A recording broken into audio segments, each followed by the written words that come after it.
Thank you very much, and good morning, ladies and gentlemen of the state. This morning we had a brief ceremony up there where I have taken over from my sister Cabinet Secretary Aisha Jumwa, who is now headed for gender, culture affairs ministry, and she has handed over to me the Ministry of Public Service. With me here is Principal Secretary Amos Gadesha for the State Department for Public Service. My also new State Department for Performance and Delivery Management, Madam Veronica Duva, as per the assignment of portfolios that was carried out that was announced by His Excellency the President some 10 days or so. I'm delighted to take over this ministry and to drive forward the transformation of our public service, and most importantly, to ensure that we have got a fit for purpose public service and a public service that adds value to the people of this country. As I've told Madam Aisha Jumo, we have got 900,000 public servants in this country, and these public servants, they are supposed to deliver service to 55 million Kenyans. That means we have got roughly around 60 Kenyans that depend on each of us as public servants. If you look at the issue of expenditure, we are now, our recurrent expenditure stands at around 52% of our tax ordinary revenue. That means that half of our money that we collect through taxes is spent by 900,000 people. They are the ones who make decisions to spend, and they are the ones who consume 52% of our ordinary revenue. My question is that a fair system where one person is consuming revenue contributed by 60 people? The only way out is for public servants to make a decision, a rational decision, a deliberate decision, whether they want to continue to be paying to this country or they want to be part of adding value to these people who contribute to the taxes with which they are paid. And if you look at what is happening, with utmost respect, with profound respect, I am of the view that we ceased having a public service a long time ago. What we have is public employment. We are just engaged in coming to work because we are gainfully employed by the people of Kenya. And I'm asking public servants in this country to make a choice whether they want to remain as people in public employment or they really want, as the name suggests, to join public service.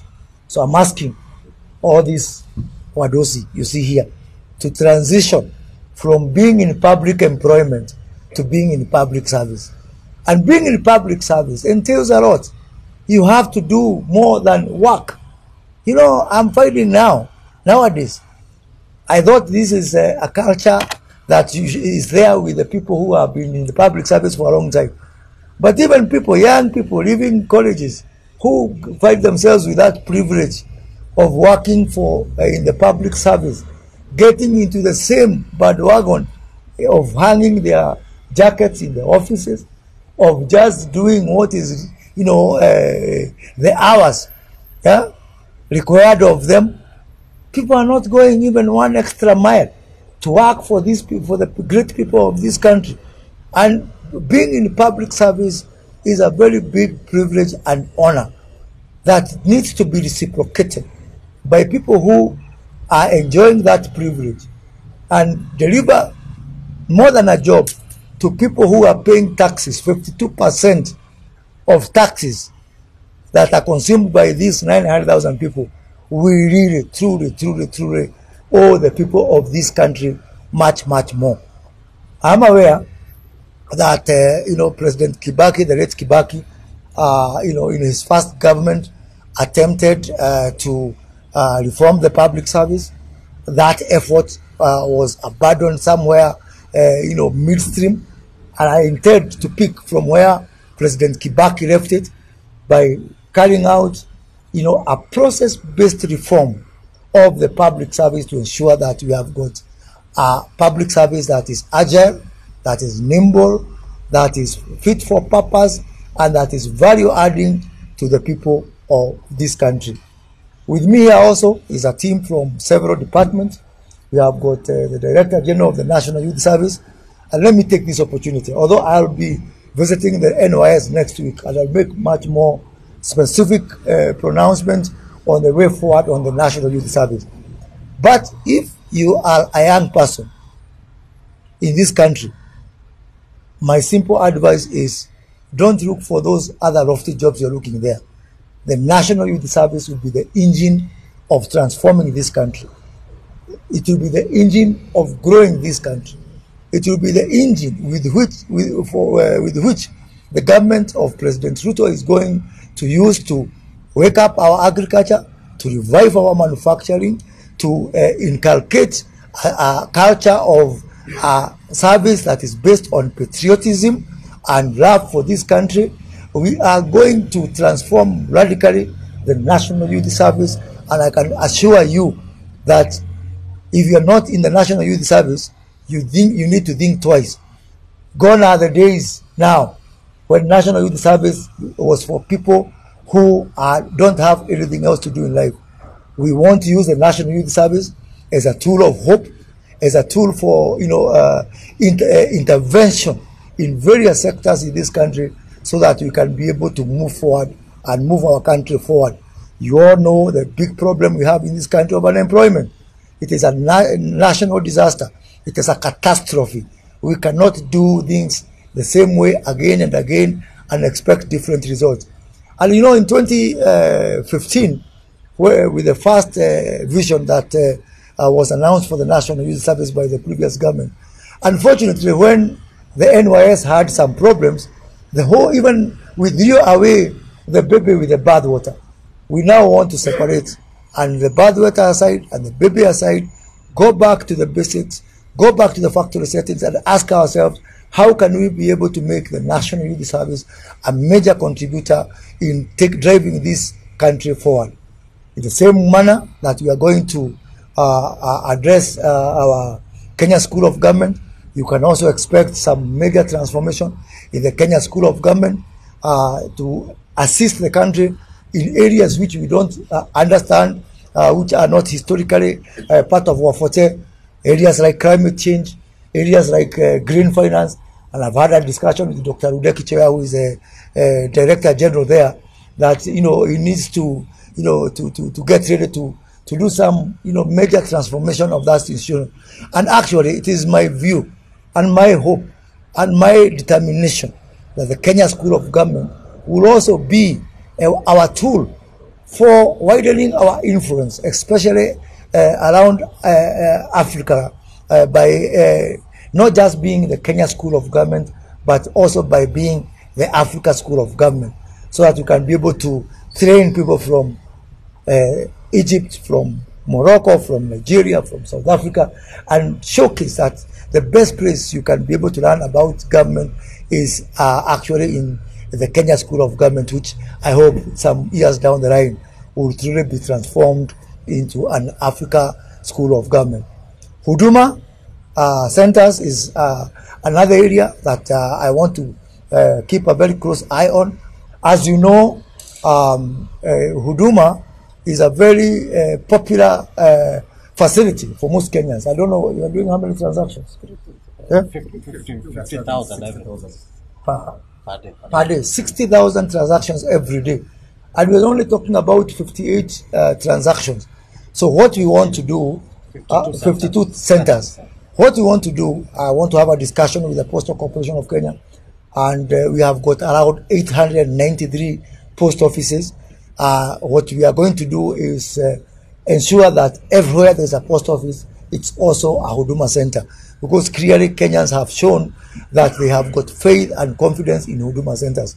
But not just that, two things. One, we are also going to use our Huduma centers and interest the private sector to trust us in service delivery, even in services which have got nothing to do with the government.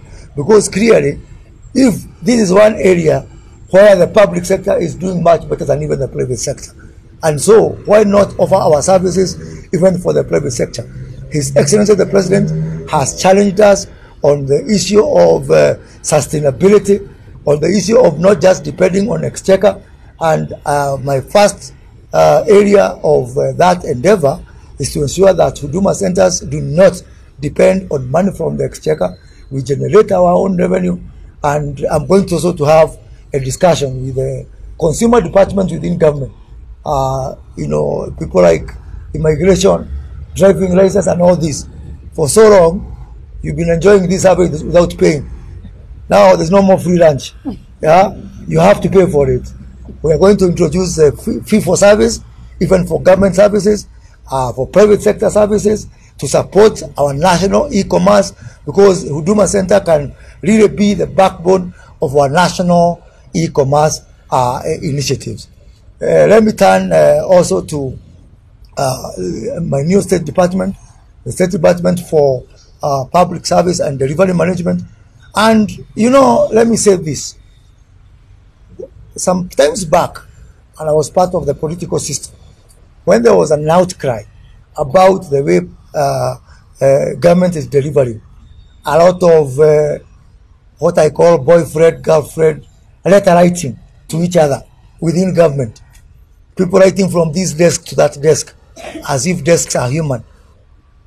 And because of that, the previous government had a lot of trouble because of all these, so many handoffs, so many Chinese walls, people not working together, and ultimately service delivery gets affected, performance gets affected. I am sounding off to everybody who is in public service, because now I am also in charge of the performance and delivery management. Please get your act in order. I am going to have a microscopic view of all the projects that are being done in this country, both from a horizontal level within our value chain approach, which is the preferred mode of development for the Kenya Kwanza administration, looking at our 5 clusters that we follow at the bottom-up economic transformation agenda, but also looking at counties. And in my previous job, I really perfected working with the county government. And I want to assure all the county governments, I want to assure all members of parliament that I am not going to do delivery and performance from Nairobi. And I'm not going to do it from these air-conditioned lofty offices. Tukutane kwa ground. When I go to the county, I want to know, why is this health project not delivered? Why is this school not delivered? Why are we not delivering this water? Why are we not delivering these roads? Is it because of, a lack of financial resources? Are there better ways that you can be able to raise, government revenue? Because I am saddened by a trend that is emerging, where actually, what I have seen for the last 11 months, the person who has been following up on projects on delivery is His Excellency the President himself. And that's not fair to him. He's supposed to be the head of state and government.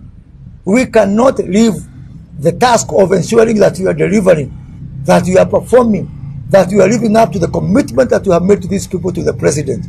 I want to relieve the President of the burden of following up even the most minute thing. We are not being fair to the President, and that is why I want to really deploy the government delivery services, the State Corporation Advisory Committee, the Inspectorate of State Corporation, and the Performance Contracting Unit to actually relieve the President of the burden of having to find out whether there is a power blackout, whether this road, whether Mwananchi is complaining. And we don't have the luxury of time. In another 45 months, we take back our contract to the people. There's hardly any time for bickering. We are running out of time. Mwananchi is asking us questions. People are saying they want to see what we promised them. Really, it is a very, very critical and severe situation. And really, laziness is not an option. If your vehicle is not moving, get out of the way. ondoa jam kwa barabara, so that those people who want to deliver can be able to deliver. So I don't have those officers from the government delivery services, from the performance contracting. They are here, from the inspectorate, from the state corporation. But I want to tell them, a new sheriff is in town. You can allow me, but I'll make sure you deliver. Asante sana.